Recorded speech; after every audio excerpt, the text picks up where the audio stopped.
So let's look at this. Is there an engine in here? This is a Type 35 Grand Prix car. You can see the supercharged car back then. It's a big supercharger right here. Yep. Overhead cam, 3 valves per cylinder. So a lot of the stuff that I, as a kid in the 80s, thought was cool, like double overhead cams, 4 valves, all that stuff was done. Long time ago. Way back when, yeah. Can you hear the supercharger when it winds up? Does it have that classic supercharger whine? Yeah. Yeah. Yeah, I bet. This is the pop off or blow off valve when it builds up too much pressure. Yeah. So it's really neat. Now over here, I was looking at. I had no clue, so I want to be, not be. I didn't know what this wire was, but you said this wire is safety that copper wire. You see it on both these cars. Yeah, that's safety wire. And that's, people wonder what that is. Is that an artistic element or what is that? But it actually is to hold fasteners from coming loose, because in those eras, in that era, they did not have Loctite, they didn't have lock washers, they didn't have nylock nuts. It was just, the car vibrates a lot. If you don't want the fastener to come loose, you wire it or you cotter pin it. So every fastener on these cars is safety wired or cotter pin, even on the inside of the engine. If you open the engine up, you see safety wire, through bolts and nuts and cotter pins. The other thing they're telling you about is what they did to the engines. You can't see on this one, right? If you come over here, you can kind of see it. Oh, the hand scraping. Yeah, the hand scraping. It's all worn down on this one, but yeah, that's a part of the artistry of the French car makers, particularly Bugatti. You can see the turning of the metal, and they made them beautiful.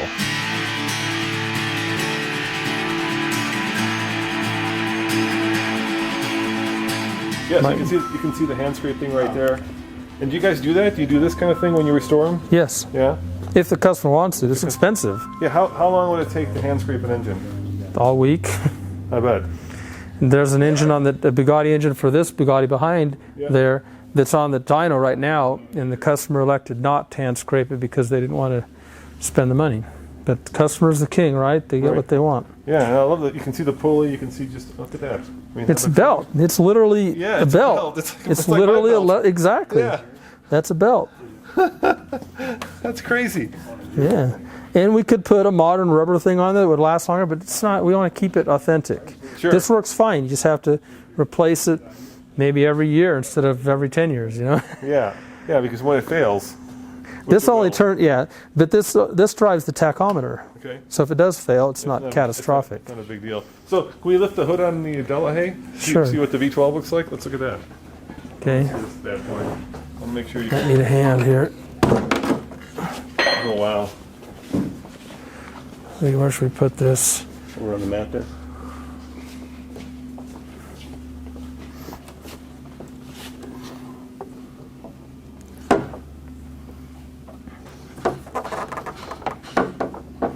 Yeah, that'll be okay like that. That's beautiful. That's there it is. V12, 3 carburetors, race carburetors right down the middle. How much horsepower? You know? Gosh, I don't know. I'd say probably 350. Too much for those skinny wheels, I'll tell you that. Yeah. So over here, right there, that's part of the leather strap that holds the hood down. Yeah. Lots of leather. On the hood there, you can see the leather straps, all held down with leather straps. It's incredible that was. No mechanical, because it's easy to get on and off, and it's secure, and that's just how things were done. That's how things were done, and you can even see some scraping on this engine block. That's a magnesium cover there, but it's been. Yeah, you said this was is this a magnesium engine? It is. Yeah. Which is lighter, right? Lighter and stronger, but you can't work it because it'll start on fire, right? It's flammable, so you have to be careful with it. Yeah. Of course, it has, steel liners, and there's aluminum in there too. But the magnesium is lighter than aluminum. It was used often back over the years, but with advents of better aluminum alloys that came close to magnesium's properties without the fire danger, magnesium is now obsolete. Wow. There's exotic aluminum alloys that do the job more safely. I mean, look at the size of the steering wheel. So this was a world record car. How fast do you think this would go? 150 miles an hour? Yeah, top speed. 150 miles an hour. I know. It was based on a lap time, so I can't remember. I think it was average in the 90s. But yeah, on the straights, you could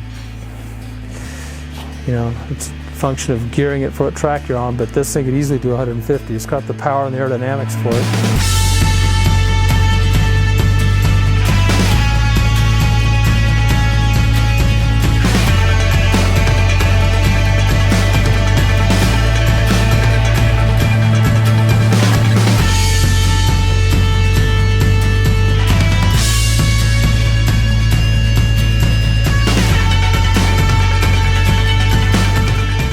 Let's walk over to your fabrication shop and let's look at that stuff, because one of the things obviously that you have to do is you have to be able to fabricate things, right? Because a lot of these parts don't exist anymore.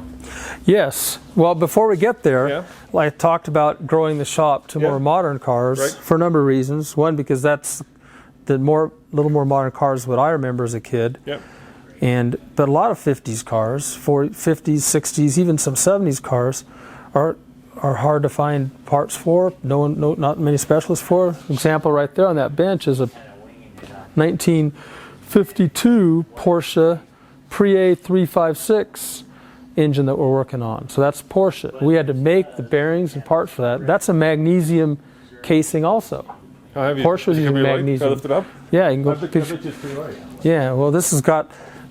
Yeah, that's always nothing. Yeah, it's magnesium. Yeah, nothing. So that's why Don't light it on fire, but but you can't get bearings for those, especially when they're old and they've been raced and used and abused, and off the shelf stuff doesn't work. So we make all those parts, not just for Bugattis, but for old Porsches yeah. or Lamborghinis or what let's have see where you. you make them.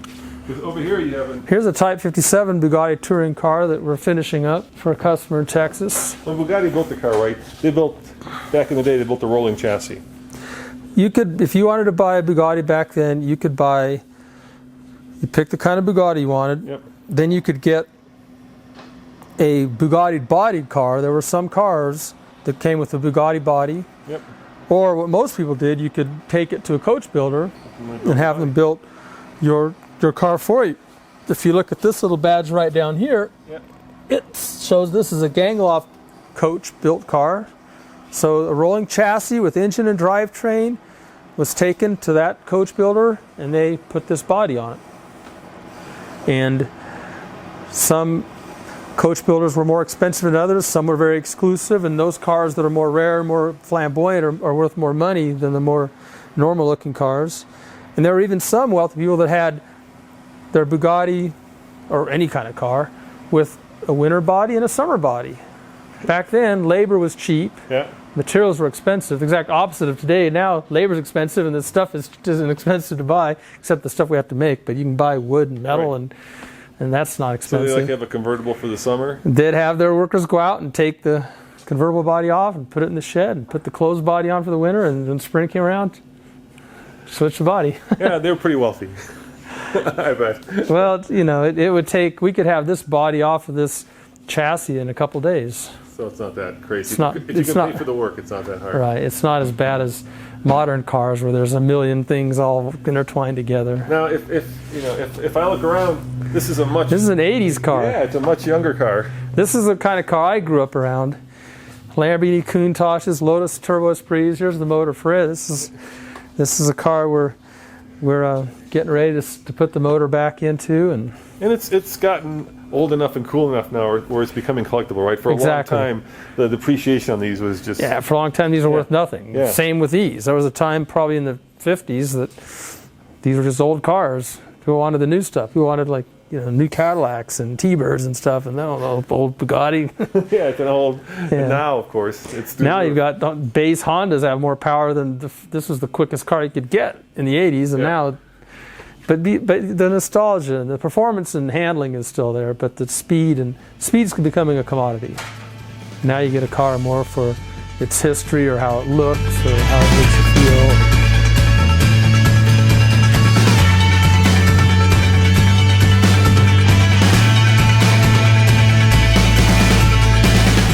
You might look at this beautiful Oh, this is where it's done. You can see the hand scraping right here.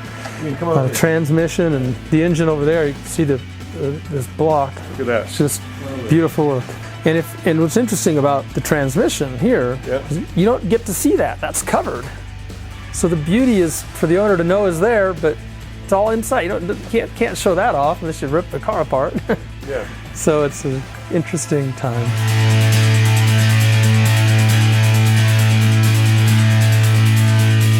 So we have a full machine shop back here. We have lathes and mills, and we can make anything Wow. out of plastic or metal or, you know. So this is one of the things you specialize in doing, right? These magnetos. These are Are they magnetos? this is a reproduction of a Bosch FH8 magneto. Yeah. These were used commonly in the Bugatti Grand Prix cars and Miller cars and many other cars. They're prone to fail. They're impossible to get now. And people go sign up for a rally or race and their magneto fails, their party's over. So we reproduce them. The outside is an exact copy. Keith's got an original here. Ours is identical. It would pass a Pebble Beach judge's scrutiny on the outside, but the inside is all modern. So it'll never fail. I mean, I never say never, but it'll last. This just has a different type of advance system on there. So we make magnetos, we make fuel pumps. So Where's that here's the one question. fuel How pump? much is an original one and how much is reproduction? Well, to find an original one that just doesn't even work is about 10 grand. And then you got to rebuild it. No one can rebuild it. Now. 20 grand. 12 to 14. And how much is one? We'll sell ours. We haven't set the price confirmed yet, but probably 4 grand. Yeah. So it's a bargain. Yeah. Yeah. And you keep your original one just on a shelf with your old cool original parts that, you know, but you run it with that. Yeah. And can you go get that fuel pump off of Sean's bench? I'll show him that too. Fuel pumps, these old cars, a lot of people throw modern fuel pumps on them. That's okay, but when you're judging or when you're with the mark experts, Yep. and they open the hood and they see something that doesn't look right, or they don't see a fuel pump there because you've made it modern because your old fuel pump went out. Yeah. That's all right. So Keith will bring one of those in that we make from scratch. It's perfect reproduction. And instead of the pot metal, which worked great for a few years, but then would fail with too much time and use, we make them out of bronze and zinc plate it so it looks like pot metal. Oh, That's a perfect reproduction of a French licensed, made under license AC fuel pump. See, it says made in France on there, which is what the Bugatti guys are supposed to have. They always break right here. The pot metal gets weak over the years. This one won't break. It's strong. It'll pass judge's scrutiny. So AC was British. No, No? AC was American, AC was American. I thought it was British. but the French built it under license. Oh, okay. I see. So the judges look for this made in France, Yeah, right? almost all of them say made in USA because someone found one off of an American, a Packard or something, And stuck it on there. because that's all they had. Yeah, yeah. But that's like the first thing the judges look for. So we're making it with the proper. Proper, yeah. Oh, And so some things the market drives like that. We want to keep the cars going. We want to keep them as original as we can and authentic to how they were built while keeping them safe because that's part of the experience.